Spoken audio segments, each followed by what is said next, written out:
उत्तर प्रदेश अधीनस्थ सेवा चयन आयोग की ओर से कराए गए पीईटी एग्जाम्स की जो नॉर्मलाइजेशन को लेकर के गुत्थी है वो उलझती ही जा रही है। नॉर्मलाइजेशन की प्रक्रिया किस प्रकार से लागू होगी, और क्योंकि दोनों ही शिफ्ट के स्टूडेंट्स ये बता रहे हैं कि पहली शिफ्ट वाले ये दावा कर रहे हैं कि उनका पेपर हार्ड था और दूसरी शिफ्ट वाले स्टूडेंट्स दावा ये कर रहे हैं कि उनका एग्ज़ाम जो है पहली शिफ्ट के मुकाबले हार्ड था। अब सवाल ये बनता है कि किसी शिफ्ट को कितना फ़ायदा मिलेगा या किस शिफ्ट को जो है इसका नुकसान भी हो सकता है। नॉर्मलाइजेशन की प्रक्रिया में क्या आसान होगा, क्या कठिन होगा, ये भी चर्चा करेंगे, साथ ही साथ पेपर के स्तर पर, और इसके द्वारा जो अंक हैं उनमें क्या केवल बढ़ोतरी ही होगी या घट भी सकते हैं। तो उसके लिए हमको समझना होगा नॉर्मलाइजेशन का पूरा खेल और इसका पूरा गणित। तो इसको आसान भाषा में मैं आपको समझाने के लिए लेकर के आया हूँ ये वीडियो। जो दोस्त नए हैं चैनल को कर ले सब्सक्राइब, क्योंकि लेखपाल भर्ती की तैयारी बिल्कुल आपको मुफ्त में कराई जाएगी। और इसके लिए 30 अगस्त से आपका रेगुलर बैच चलेगा, जो शाम को आपको जो है वीडियो के माध्यम से और PDF के माध्यम से जो कंटेंट है वो प्रोवाइड किया जाएगा, ताकि ज़्यादा से ज़्यादा मित्र जो हैं इसमें सफलता अर्जित कर सकें। काफ़ी दिनों के बाद मौका मिला है तो उसको जो है इतनी आसानी से आप नहीं जाने दें, अपना पूरा जोर लगा दें। बाकी सफलता या असफलता जो है ईश्वर के हाथ में है, अपनी मेहनत से आपको चूकना नहीं है। इस बार यहाँ बात कर लेते हैं, पहले नॉर्मलाइजेशन को आपको समझना होगा। तो नॉर्मलाइजेशन को समझने के लिए ये समझिएगा कि नॉर्मलाइजेशन एक ऐसी प्रक्रिया है जिसके द्वारा किसी जो लेवल है उसको समान किया जाता है। तो इसीलिए इसको हिंदी में जो है सामान्यकरण भी कहते हैं। अब समान कैसे किया जाता है, ये मान करके चलिएगा कोई चीज़ बड़ी है और कोई चीज़ छोटी है, तो उसको जो है बड़ी चीज़ को घटा दिया जाता है और छोटी चीज़ को थोड़ा सा बढ़ा दिया जाता है। तो दोनों को जो है एक संतुलन में लाया जाता है, बराबर किया जाता है। तो वही प्रक्रिया परीक्षा के लिए भी लागू की गई।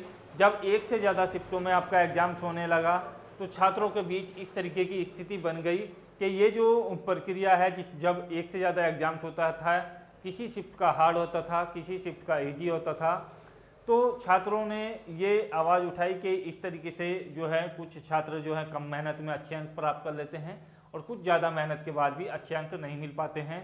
तो ये प्रक्रिया जो है नॉर्मलाइजेशन की प्रक्रिया के द्वारा इसको जो है सही तरीके से मेंटेन किया गया। और अब इस शिकायत को देखते हुए इस प्रक्रिया में भी नॉर्मलाइजेशन अपनाया जाएगा, जो UPSSC PET ने पहले ही दावा किया था। तो यहाँ से समझ रहे हैं नॉर्मलाइजेशन की प्रक्रिया जो होती है।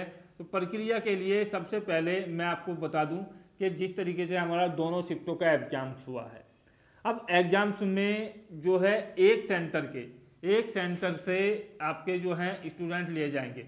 अब सेंटर कोई भी ये उठा सकते हैं, UPSSC पर निर्भर करता है। वहाँ के शुरू के कुछ स्टूडेंट्स जो हैं लिए जाते हैं, कुछ स्टूडेंट जो हैं शुरू के लिए जाते हैं, जिनके शुरू के जो है रोल नंबर होता है, या एक ही कमरे के जो है स्टूडेंट लिए जाते हैं। ये मान करके चलिए आप एक ही कमरे के स्टूडेंट लिए जाते हैं। कमरे में 20, 30, 50, 10 या कुछ भी स्टूडेंट्स हो सकते हैं।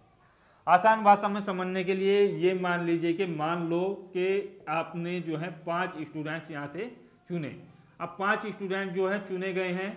अब इन स्टूडेंट्स में जो 5 विद्यार्थी हैं, अब 5 ही सेकंड शिफ्ट के आपके लिए गए। अब 5 के स्कोर जो है इस तरीके से है, ये मान लीजिएगा पहले ने 70 किया है, दूसरे ने जो है यहाँ पर 65 किया है, तीसरे ने 60 किया है, चौथे ने 80 किया है और एक ने 40 भी किया है। इस तरीके से ये स्कोर है। दूसरी शिफ्ट के स्टूडेंट्स को ले ले, ये मानने की प्रक्रिया है। अभी ये जो है इस तरीके से नहीं है कि भाई ये जो है फिक्स है या किसी ने ऐसा किया हुआ है। ये मैं समझाने के लिए आपको बता रहा हूँ कि 5 स्टूडेंट्स के मार्क्स हैं जो अलग अलग हैं। इसमें आपके कुछ भी हो सकते हैं मार्क्स। तो जैसे यहाँ से 5 मार्क्स स्टूडेंट्स के लिए गए हैं, 5 स्टूडेंट्स के एक ही कमरे से या एक ही रोल नंबर वाइज आप इसको मान लीजिएगा। तो ये जो शुरू के 5 स्टूडेंट्स हैं, ये प्रक्रिया में कम से कम 100 स्टूडेंटों की काउंटिंग होती है, लेकिन ये समझाने के लिए मैं आपको बता रहा हूँ कि 5 ही लेने हैं अभी यहाँ समझने के लिए। लेकिन कम से कम जो आयोग करता है वो 100 स्टूडेंट्स को इसमें प्रक्रिया में लागू करता है, ताकि इस तरीके का घपला ना हो पाए। अब जब हम इनको एवरेज करते हैं तो एवरेज में आप जोड़ करके देखोगे तो सभी के जो कुल मिला करके अंक आपके निकल करके आएंगे। तो यहाँ से जो अंक निकल करके आ रहे हैं फर्स्ट शिफ्ट के, तो आप जोड़ोगे तो ये बन के आते हैं 18 और 6 24, 24 और 7 आपके बन जाते हैं 31, यानी कि 315 अंक हैं 5 अभ्यर्थियों के। अब सेकंड शिफ्ट के जो अंक हैं वो भी देख लेते हैं कितने बन करके आ रहे हैं। तो यहाँ से जो अंक बन करके आ रहे हैं वो बन के आ रहे हैं 9 8 और 4 12 और 5 17, 17 और 14 आपके होते हैं 31। तो 310 यहाँ से बन करके आए हैं, 315 यहाँ पर के बन करके आए हैं। अब इनको जो है एवरेज किया जाएगा। एवरेज करने के लिए इसको 5 से जो है डिवाइड किया जाएगा। अब जो एवरेज निकल करके आता है वो निकल करके आता है आपका इस तरीके से। जब इसको आप डिवाइड करोगे तो यहाँ से 63 अंक आपका जो है एवरेज आता है फर्स्ट शिफ्ट का। अब सेकंड शिफ्ट का जो एवरेज आप निकाल करके देखोगे, जब 5 से डिवाइड करोगे तो ये आएगा आपका 62।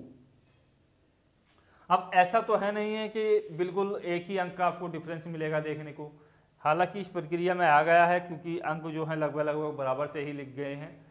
तो यहाँ से थोड़ा सा समझेंगे कि ये जो अंक का जो आपका अंतर है, जैसे यहाँ 63 है और यहाँ 62 है, अब इसको जो है लेवल में लाया जाएगा। अब लेवल में लाने के लिए दोनों शिफ्टों के फिर से एवरेज किए जाएंगे, जो ये स्टूडेंट्सों का एवरेज निकला है उसको लेकर के। तो ये जो एवरेज बनता है इसको जो है 2 से डिवाइड किया जाएगा दोनों को जोड़ करके, 125/2, तो ये आएगा आपका 62.5। अब ये जो 62.5 है यहाँ से आपका जो है संतुलन बनता है, बैलेंस बनता है। अब देखिएगा बैलेंस ऐसे बनता है कि जिस स्टूडेंट्स के यहाँ पर 63 थे उसका जो है पहली शिफ्ट वाले के अंक जो है घट जाएंगे। कितने अंक घट जाएंगे, क्योंकि यहाँ जो बैलेंस बनेगा वो 62.5 बनेगा और यहाँ है आपका 63। तो ये जो बैलेंस आपका घट करके आया कि आधा अंक यहाँ से घट जाएगा। अब उसी तरीके से यहाँ क्या होगा, यहाँ बढ़ोतरी होगी।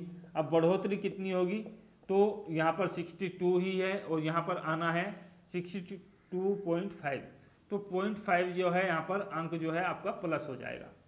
तो यहाँ से इस तरीके से नॉर्मलाइजेशन की प्रक्रिया में एक शिफ्ट के अंक जो है घट भी सकते हैं, दूसरी शिफ्ट के अंक जो है बढ़ भी सकते हैं, कुछ भी कंडीशन आपकी हो सकती है। तो ये प्रक्रिया एक समझाने के लिए थी। अब आपके माइंड में एक बात अच्छे तरीके से घूम रही होगी कि ये तो अंकों की बात हो गई है, लेकिन यहाँ कुछ स्टूडेंट्स ने 80 क्वेश्चन किए हैं, कुछ ने 60 किए हैं, कुछ ने 50 किए हैं। तो देखिएगा वो क्वेश्चन पर ही आपको मार्क्स मिलेगा। ये मान करके चलेगा, ये जो 0.5 आपको जो है यहाँ घटाना है ना, इसको जो है 100 से डिवाइड किया जाएगा। अब 100 से डिवाइड किया जाएगा तो एक क्वेश्चंस का आपको जो है यहाँ पर कुछ ना कुछ मिल जाएगा, पॉइंटों में आपको मिलेगा। इसके लिए समझाने के लिए मैं बता रहा हूँ कि कम से कम आपका जो डिफरेंस है वो देखने के लिए मिलता है यहाँ पर 10 अंक का। तो 10 को जब हम 100 से डिवाइड करते हैं, हालांकि यहाँ पर 10 का नहीं है, तो 10 को 100 से डिवाइड करेंगे तो आपको जो है कुछ ना कुछ मिलेगा और यहाँ पर मिलेगा 0.10 अंक। अब 0.10 अंक का डिफरेंस आपको दोनों शिफ्टों के लिए देखने को मिला। अब 0.10 का मतलब ये है कि ये मान करके चलिएगा किसी ने सेकंड शिफ्ट में 70 क्वेश्चंस किए। अब 70 की गुना करेंगे 0.10 से तो एक अंक निकल करके आता है कि 7 अंक आपके जो हैं बढ़ेंगे, 7 अंक आपके बढ़ेंगे। अब उसी तरीके से किसी ने यहाँ पर जो क्वेश्चंस किए हैं वो 80 क्वेश्चंस किए हैं और 0.10 से आपको निकल करके आया 8 अंक।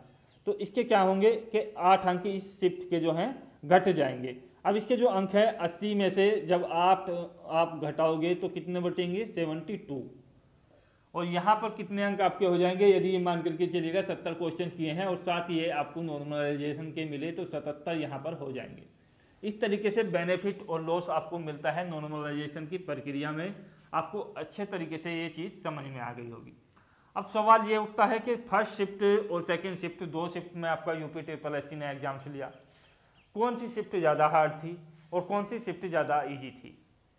तो इस प्रक्रिया को थोड़ा सा ध्यान से समझेंगे तो देखिएगा, मैंने बताया कि 100 क्वेश्चन आपसे किए गए हैं, 100 क्वेश्चन आपसे किए गए हैं। फर्स्ट शिफ्ट में भी और सेकेंड शिफ्ट में भी क्वेश्चनों का जो स्तर था वो लगभग दोनों में समान ही था। नॉर्मलाइजेशन की प्रक्रिया को समझने के बाद आपके दिमाग में ये सवाल उसी दिन से है जब से आपका एग्जाम हुआ है कि कौन सी शिफ्ट का एग्जाम आखिरकार हार्ड था और कौन सी शिफ्ट का एग्जाम इजी था।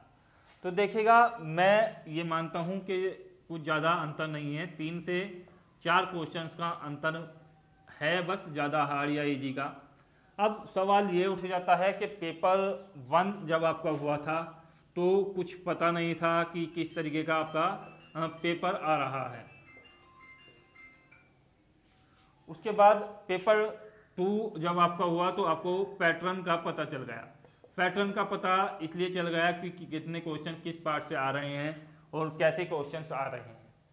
तो यहाँ सेकंड शिफ्ट का वैसे तो क्वेश्चन पेपर हार्ड था फर्स्ट शिफ्ट के मुकाबले, लेकिन जब यहाँ पैटर्न का पता नहीं था तो इस वजह से इसको भी जो है हार्ड की श्रेणी में ही रखा जाएगा कि दोनों की हार्डनेस जो है बराबर रखी जाएगी। अब बराबर रखी जाएगी लेकिन फिर भी अंतर तो कुछ ना कुछ आएगा, क्योंकि दोनों शिफ्ट को स्टूडेंट्स अलग अलग हैं, पेपर भी अलग अलग है। तो मेरा अंदाज़ा यही है कि 3 से 4 अंकों का फायदा या नुकसान कोई सी भी शिफ्ट को हो सकता है। तो इस के लिए आप जो है फर्स्ट शिफ्ट या सेकंड शिफ्ट को ज़्यादा उसका ये ना मान करके चलिएगा कि उसे लाभ मिलेगा या उसे हानि मिलेगी।